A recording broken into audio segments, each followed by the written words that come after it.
Hello everybody, we're going to Elbow Lake, Mink, and Kimball Lake.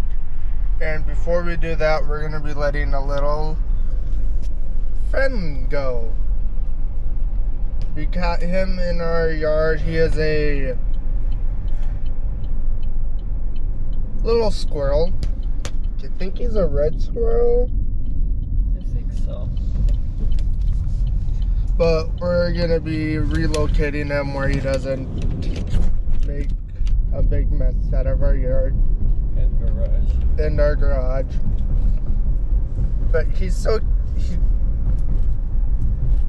cutie. We'll update you guys on the lakes when we get there. We'll update you on we'll update you when we release them also. We'll probably take a video. I'll take a video of it with the release and show you what it looks like when we release them out of the live trip. So, bye. So we've set 2 traps at Elbow Lake and we released a little chipmunk and stuff. Squirrel. Now we're going to,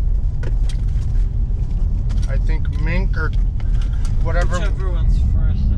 Yeah, I think Mink or Kimball.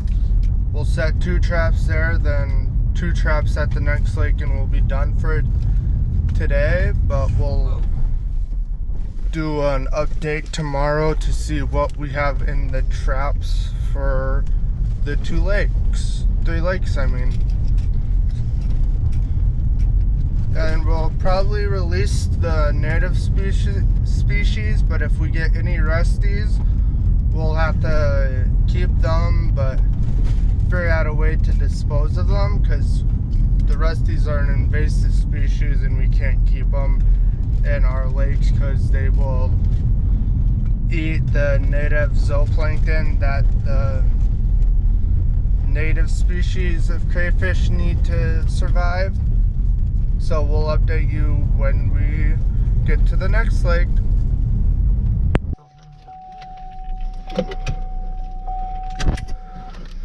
Hello, Hello, we just got done at Kimball Lake and we set 2 traps. We've seen one of our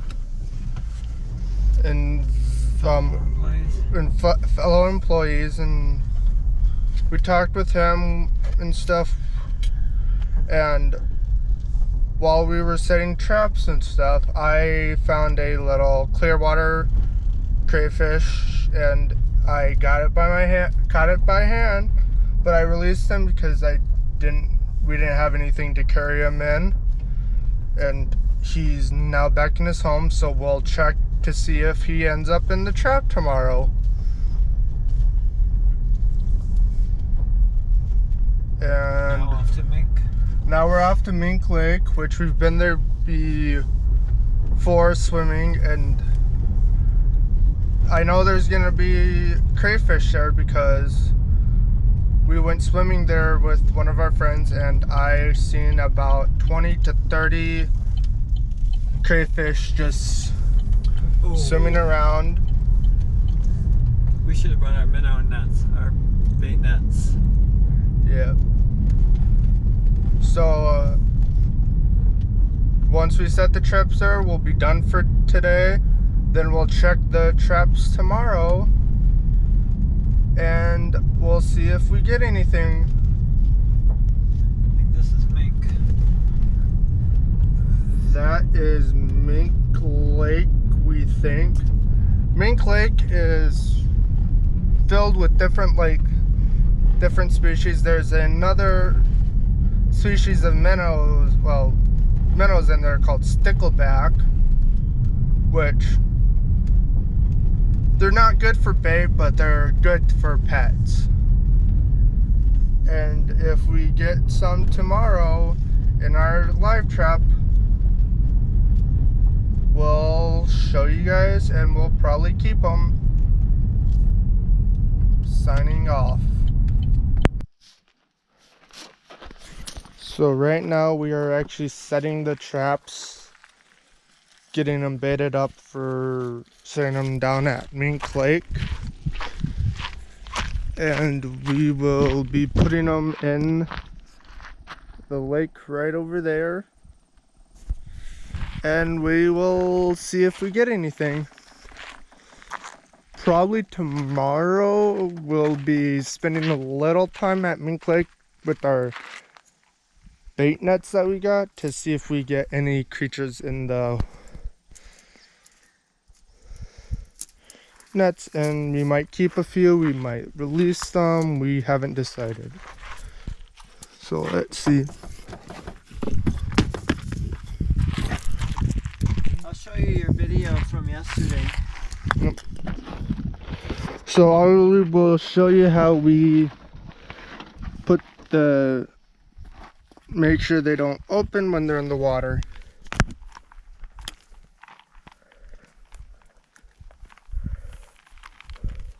That was from King Leroy. Yep. He's a nice guy. So this is how we put them, set it up. We have a little clip. We clip it through the bottom part, then we set it down. Give me a second.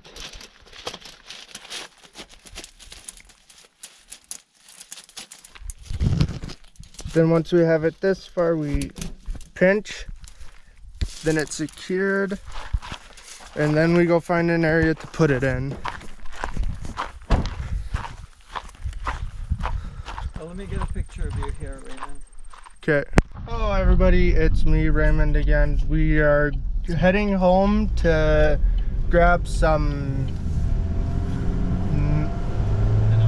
minnow nets because we're probably going to be heading back out to Mink Lake to do some netting with them. We set two traps at Mink Lake, and before we left we stayed a while because I was looking around and we got two little sticklebacks, and they're like minnows in a way, but they're not good for bait. So we're gonna probably go back out there and see if we can get any more and put them in our 40-gallon aquarium that we have at our house. And I'll see if we have them in this can. It's probably gonna be hard to see, but there's two little sticklebacks in there. And we will update you when we get to the lake again, and we will show you what more of them look like. We're gonna bring a old pickle jar that we have at our house with, I think we're gonna do aquarium water. Yeah, we're gonna do some aquarium water in it where they will get used to the water right away, and we'll see how many we can get. If we get a lot, we'll put them in our aquarium with all our other little buddies, and I will probably show you what we have in the aquarium when we get home after we do more trapping of sticklebacks. Hello everybody, it's me again. We are heading home after we got some new friends for our aquarium. All those are sticklebacks. There's maybe one or two shiners in there, but mostly all sticklebacks. Sadly, there's one that probably might be dying, but that will probably turn into fish food for the crayfish food. Hold on, let me see. Are sticklebacks invasive?